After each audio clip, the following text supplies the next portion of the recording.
Okay, so this is page 14, and it's a reaction of magnesium with hydrochloric acid. So you always start by writing your word equation at the top, and just follow along on page 14 as I do this. Magnesium plus hydrochloric acid, that reacts to give us something called magnesium chloride and hydrogen.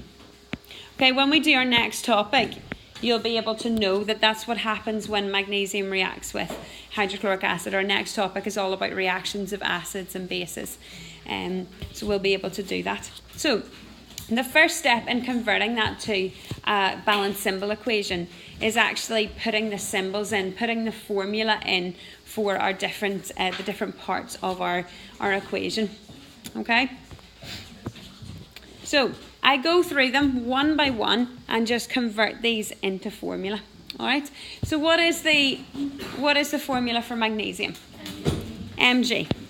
Hydrochloric acid you won't know yet, but it is HCl. Yeah, did someone say that? Good job. Hydrochloric acid is HCl. Okay, when we get to the right-hand side of our equation, what we usually have to do is use our swap and drop to get the formula of our compounds. So you can see we've got magnesium chloride there. All right, and so we need to do our swap and drop. So remember, with that, our first step is to write down our symbols. So I've got magnesium, and then I've got chlorine for the chloride part. What is the valency of magnesium? It's 2, it's group 2, so its valency is 2. Chlorine's group 7, so what valency is it? Is 1, yeah. Make sure you're familiar with those.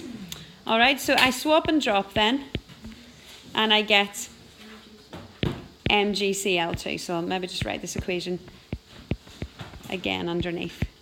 Okay, so you need to be doing that swap and drop before you put it into the equation. Otherwise, you won't be able to balance it correctly. All right, our next thing in our equation is hydrogen. What's the formula for hydrogen? H2. Good, brilliant. Why is it H2 and not just H? Because it's diatomic. All right, so when you get to writing these equations, you have to be able to recognize the diatomic elements. So that's why I was saying to you, go into your exam and highlight those diatomic elements right away, because when you use them in an equation, you have to write them as diatomic. If you don't, then your equation will be wrong. The formula of your equation will be wrong, and you won't be able to balance it correctly.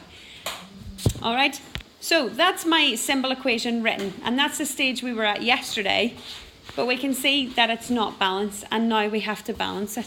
So that is probably the hardest part, is actually forming that equation into symbols. But it's just going step by step, taking each of your reactants and then each of your products and converting them into formula. Okay, so what's my first step in balancing an equation? Yeah, so make a list of what I have. So I've got magnesium. What else do I have? Good. And chlorine, and then I just make that list on the right hand side in exactly the same order so that I can compare those. How many magnesiums do I have on the left? 1. Hydrogens? 1. Chlorines? 1, yeah, so just have 1 of each on that side. What about in the right hand side? How many magnesiums? 1. How many hydrogens? 2. And how many chlorines? 2. 2. Okay, so you can see that my magnesium is balanced, but my hydrogens and my chlorines are not. How do I balance my hydrogens and my chlorines? Yeah, great. Okay, well, let's see what this changes first of all. All right, we do one step at a time, remember, and we update our list. All right, so how many hydrogens do I now have? 2. How many chlorines do I now have? 2. So what do I say about my equation? It's balanced. So that's why it's really important to take it step by step, because you can see that we had to fix our hydrogens and chlorines. We probably thought that was going to take 2 steps, but actually by putting that 1 number in, it's balanced everything. All right, so that's no different from what we were doing yesterday, but just we need to get to that stage of actually writing the equation before we balance it. And that's just taking it step by step and converting it into formula first. And so let's have a look at the next page, your example there. Okay, so at the bottom of page 15, we have the example of the reaction of lithium and water. And again, at the end of your course, you will have to be able to write that equation. So say, for example, the question might be, write a balanced symbol equation for the reaction between lithium and water. We saw this reaction. This was one of our group 1 alkali metals reacting with water. We saw that in the Unit 1.3 periodic table topic. So you should be able to know what that does. You should be able to know what forms when lithium reacts with water. Okay, so first step is convert each of those terms into a formula. Okay, so taking it one by one. What's the formula of lithium going to be? Li. Good. What's the formula for water? Great. And space this out nice and well so we can balance it. Lithium hydroxide, I'm going to have to do my swap and drop for this. You might want to do this down at the bottom to save us rewriting this equation. So if I just do it in the bottom corner here. So you'll need your periodic table for this, and you will need the back of your periodic table as well for your molecular ion. Okay, so first thing is, when we're writing our formula, we write down our formula first without the valencies. So first of all, I have lithium, which is Li. What's my formula for hydroxide? OH minus. Yeah, great. So it's, and I'll just do it up here and then I'll rub this out. It's OH minus. Okay, so the first part is I just write down everything apart from the charge. So it's LiOH. All right, what's my valency of lithium? 1, because it's in group 1. What about for hydroxide? 1, good, because there's no number in front of the charge. Okay, when I swap and drop that, what am I going to get? Great, it's just LiOH. I don't need to use brackets around my hydroxide ion because there's only going to be a 1 around it. Okay. Has everyone got that in okay? I'll rub that out to give us a wee bit more room. Or I'll just rub this wee bit out. Okay, so then I write that in my equation. It's really important that you do your swap and drop because you can't assume what the formula is going to be. And then hydrogen, what's my formula for it? Great. It's really important that you remember your diatomic elements. All right, next step, what is that? Pardon? Make a list, great. So I'm going to make a list on either side of the equation of what elements I have. So I have lithium, I have hydrogen, and I have oxygen. And then I write that on the right-hand side in exactly the same order. How many lithiums do I have on the left? 1. How many hydrogens? 2. How many oxygens? 1. On the right-hand side, how many lithiums? 1. How many hydrogens? 3. Good. And how many oxygens? 1.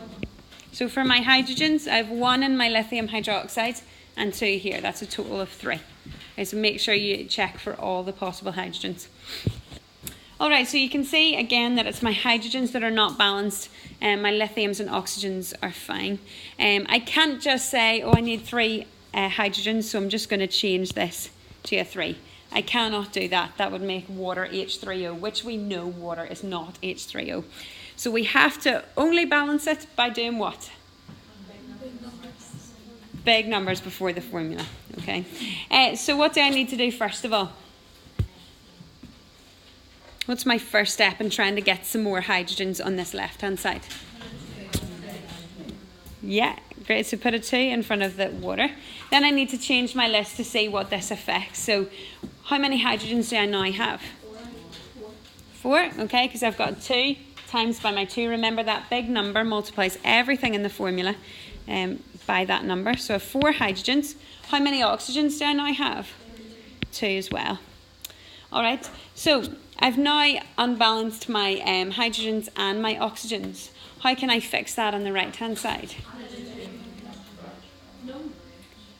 Yeah, so my next step is put a 2 in front of the LiOH. That is going to wreck the lithiums, but we have to do this step by step.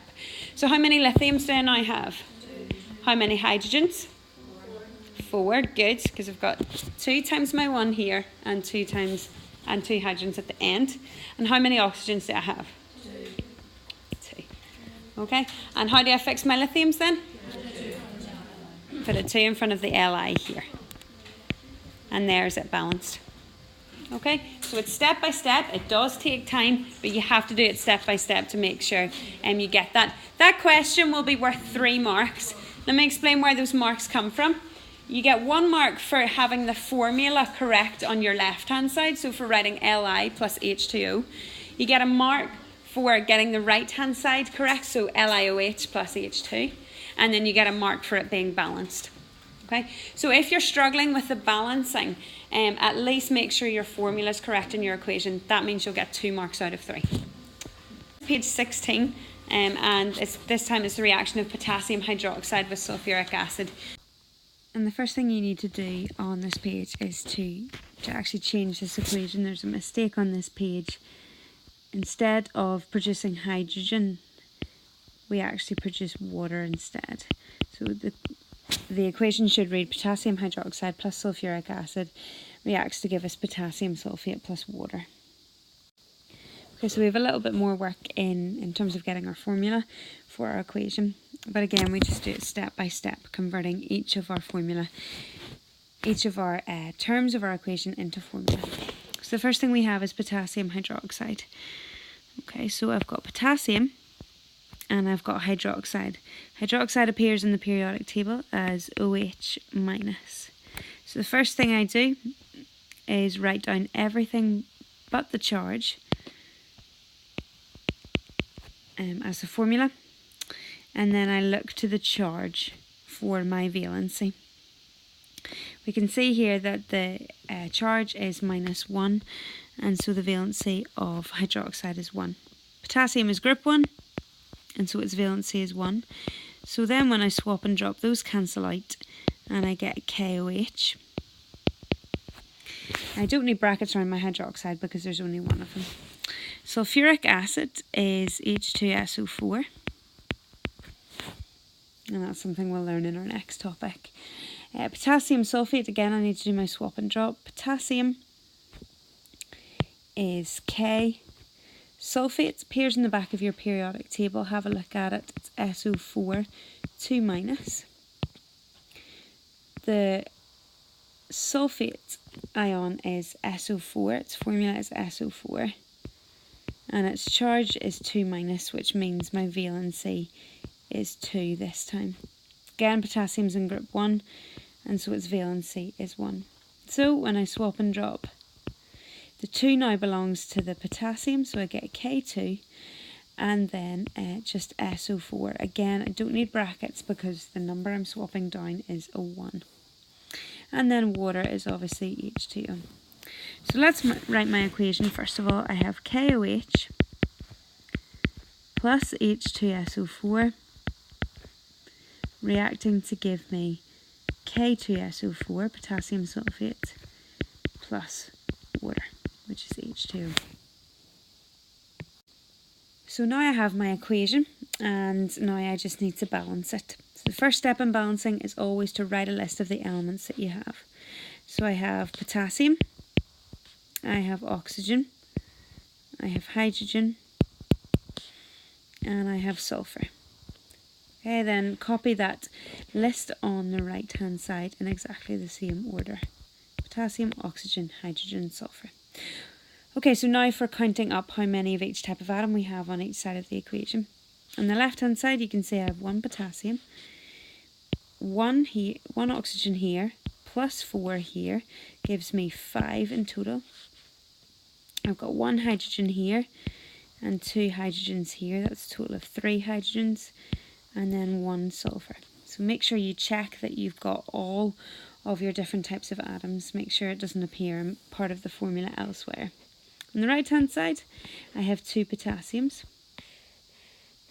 I have 4 oxygens here plus 1 here, which is 5. I have 2 hydrogens here and just 1 sulfur here. So you can see that my equation is balanced in terms of oxygens and sulfurs, but not in terms of potassiums and hydrogens. So the first step, probably the easiest thing to do, is see that we've got 2 potassiums on the right, but only 1 on the left. So in order for us to get 2 potassiums on the left, remember we can only put big numbers in front of the whole formula. So we put a big 2 in front of the potassium hydroxide on the left. That changes the number of potassiums. I now have 2 potassiums. It also affects the number of oxygens that I have. I now have 2 times my 1 oxygen here, which is 2, plus 4 here, which is 6. And it also affects my hydrogens. So I have 2 times my 1 hydrogen here, that's 2, plus another 2 here, which is a total of 4. Okay, so now we can see it's balanced in terms of my potassiums, still balanced in terms of my sulfurs, but now it's not balanced in terms of oxygens and hydrogens. So you can see on the left, I have 4 hydrogens, and on the right I have 2. So I need 2 more, I need twice as many on the right. And so I put a big 2 in front of the water. That gives me 2 times 2 hydrogen, which is 4 hydrogen. And it also affects the number of oxygen, so I have 2 times my 1 oxygen here, which is 2, plus 4 here is 6. And now you can see that the equation is balanced. At this stage you should have a go at these balance symbol equations at the bottom of page 16. Do them in your workbook, make sure you write out the full word equation, and then work out your formula underneath, and then write your formula equation and then balance it. Just a couple of little notes. Methane here we met in the bonding and structures topic, that is CH4. You should be familiar with that by now. The formula for ammonia is there, and the only other thing is hydrochloric acid, which is HCl. So have a go at completing the balance symbol equations for those to give you good practice in writing balance symbol equations and then balancing them. And just don't forget your diatomic elements. There's a note at the top. Don't forget the diatomic elements. So anytime you see these elements on their own in equations, they appear as the diatomic molecule. And that is, for example, if you have chlorine, which you do in the very first example, if you have chlorine, it must be written as Cl2. That doesn't apply when you get it as part of a compound. So for potassium chloride, you will still do your normal swap and drop with your normal valencies. So potassium is group 1, so it's valency of 1. Chloride is chlorine, which is in group 7, which has a valency of 1. And swap and drop that way. So when it's part of a compound, you don't need to use the diatomic part. But when it's on its own, just as chlorine, or just as oxygen, or just as hydrogen, you need to write it as Cl2, or O2, or H2. So when they're on their own, write them as the diatomic elements. So have a go at writing these equations before you move on to the next part, which is ionic equations. So ionic equations, they are a type of a balanced symbol equation, but what they do is they leave out the things that are not involved in the reaction. The things that are not involved specifically in the reaction are called spectator ions, and we'll see what they are when we actually do our ionic equations. It just involves an extra couple of steps of working out, the name is Ionic Equation, so this is to do with ionic compounds, and it just is leaving out those little bits that actually aren't involved in the equation. So I'm going to do this one, this example that's in your book on the next page, but just a wee quick note before I do that.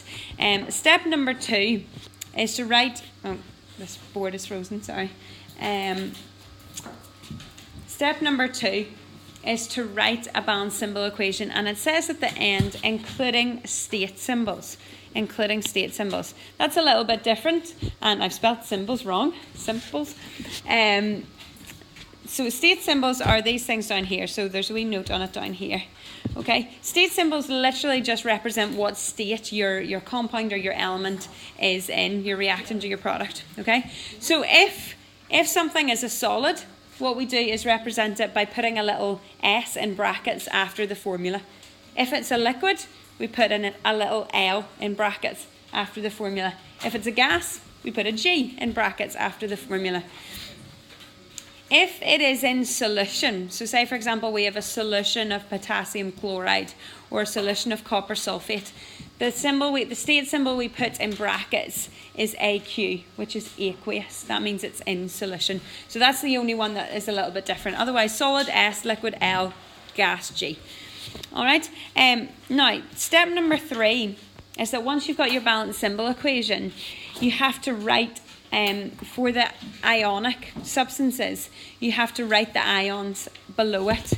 So you have to ask yourself, how do I know if something is ionic or not? Okay, and that's what the note at the bottom of page 17 says. Ionic substances, they're either going to be, as we learnt in our bonding topic, a compound containing a metal and a non-metal. A compound containing a metal or a molecular ion, for example, copper carbonate or copper sulphate. There is your example. Copper is a metal, sulphate is your molecular ion. If we split this up, this would be, for example, copper 2+ ion, and the sulphate ion is SO4 2-. So it's an ionic compound because it's made up of 2 ions. Okay, and then the last thing that is ionic is an acid. We looked today at hydrochloric acid, which is HCl. That's actually made up of H+ and Cl-. And sulfuric acid is made up of 2 H+ ions and a sulfate ion. So they're ionic as well. So if they're made up of ions, then they are ionic. Okay, but don't worry too much about that because we are literally going to do 2 specific examples and that's it. So if you could turn over to page 18. Again, this is all here for you.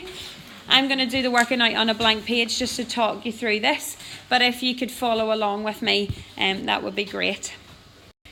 Okay, so the reaction that we've got is between sodium hydroxide, which you've written the equation for this in your examples. This is the one that was already balanced. Plus HCl gives us sodium chloride plus water. Just move that over slightly.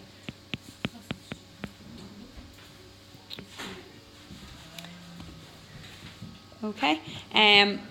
All right. So what we have to do with ionic substances is that we have to include our state symbols. What we'll see with our next topic, we're looking at acids and alkalis reacting together.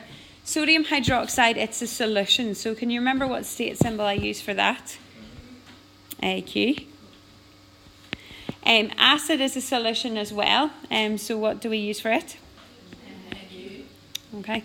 Sodium chloride, when it's dissolved in water, it's also in solution. So what do we use for it?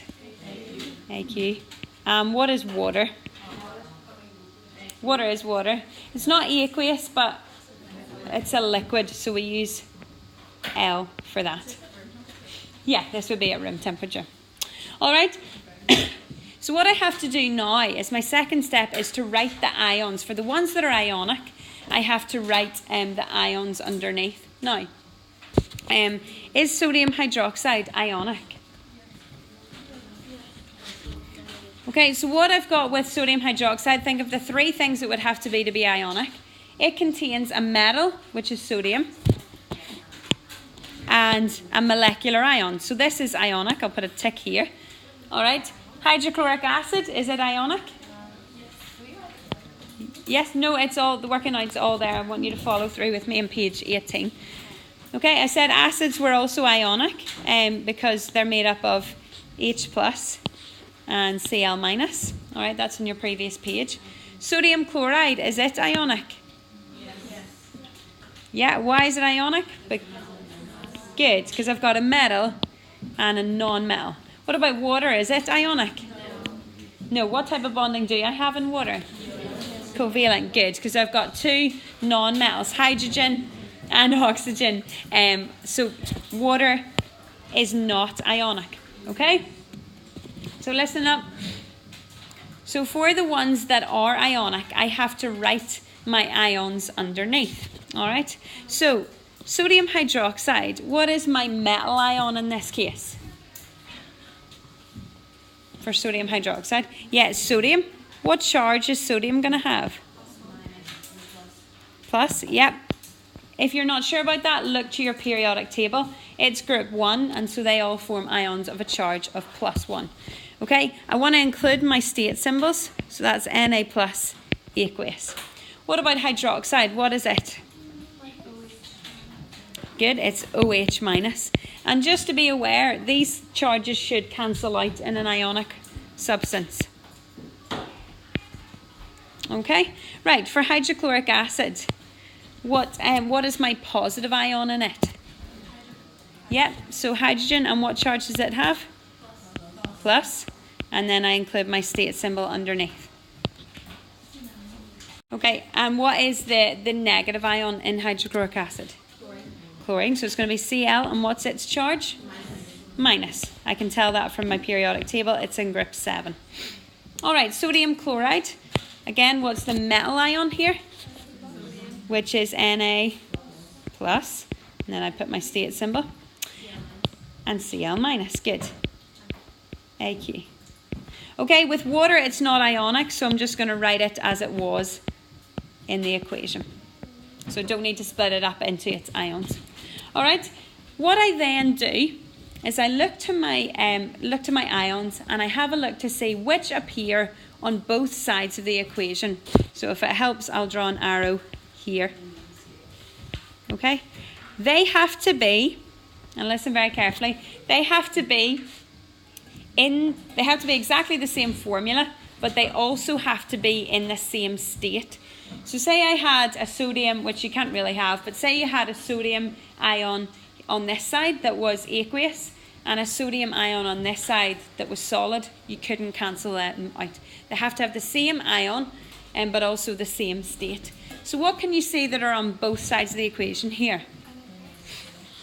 Yeah, good. So I've got Na plus here, but also Na plus here. So I can score them out. What else do I have that's the same? Good, Cl minus and Cl minus. These things that I'm scoring out, they're called the spectator ions. What that means is they're not really involved in the chemistry that's happening in our equation. So I can just cancel them out. The last step is just to rewrite your equation, but not including your spectator ions. Okay? So I'm going to write OH minus, because it wasn't one of my spectator ions, plus H plus, and that reacts to give me H2O liquid. At the very end, you should check to see if it's balanced, but if you've done your ionic equation carefully and correctly, it should be balanced at the end. We can see that we've got 2 hydrogens on this side, 2 hydrogens here, and 1 oxygen on either side. Yes, Tristan?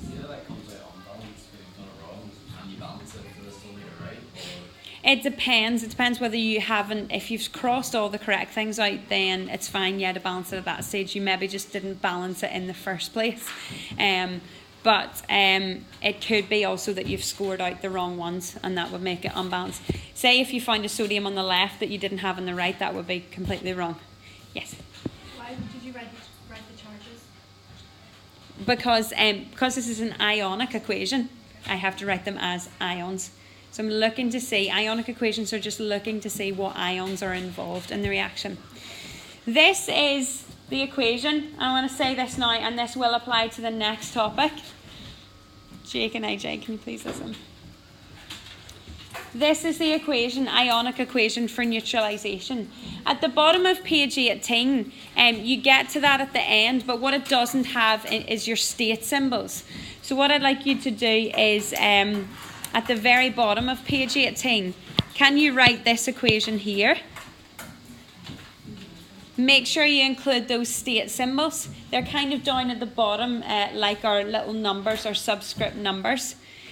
And then can you just write underneath that this is the equation, or the ionic equation, I should say, for neutralization. When you're asked for the ionic equation for neutralization, this is what you write down all the time. It never changes. If we had sodium sulphate, sodium hydroxide and sulfuric acid, it would come out as exactly the same equation, exactly the same ionic equation. Because when neutralization happens, this is all that happens really inside it. A hydroxide ion reacts with a hydrogen ion to give me water. That's all the chemistry that's really happening. Yeah. If it asks for the ionic equation for neutralization, can you just write that, or do you have to do all the work? Yeah, exactly. So that's a good question, and it'll save you a lot of time in the exam. Okay, if it asks you for the ionic equation for neutralization, and we'll look at this in our next topic, this is literally what you write down. It's worth 3 marks, and I remember saying to my second class last year, if anything, learn that equation, because if you're asked for it in the exam, it's worth 3 marks, and it's an easy 3 marks if you know this exactly. So do learn this. We'll be looking at it again in our next topic. So on Tuesday we'll do ionic equations for your displacement reactions, and that's all the different types that you could be asked for. So I'm going to just leave it at that after that.